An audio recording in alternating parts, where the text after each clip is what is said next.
wanaume hawasalimiani mambo. Salimiaje mwanaume mwenzako mambo? Sasa kaitumia message, kumbe alikuwa ni jamaa yangu. Mimi nikadhani ni mwanamke, nikasema kweli namba ngeni hasa unapotumia message mambo. Kwa wanaume huwa tunafanya kila njia kujibu ujumbe huo hata kama hatuna salio. Wewe mwanaume kwa nini utume mambo?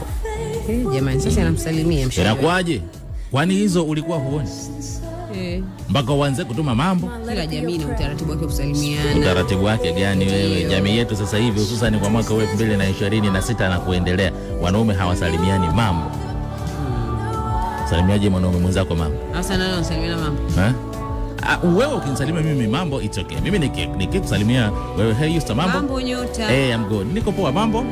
Nikisalimiana mambo. Lakini eti mwanaume mwenzangu tuseme labda yule jamaa anaitwa Niko Vitu.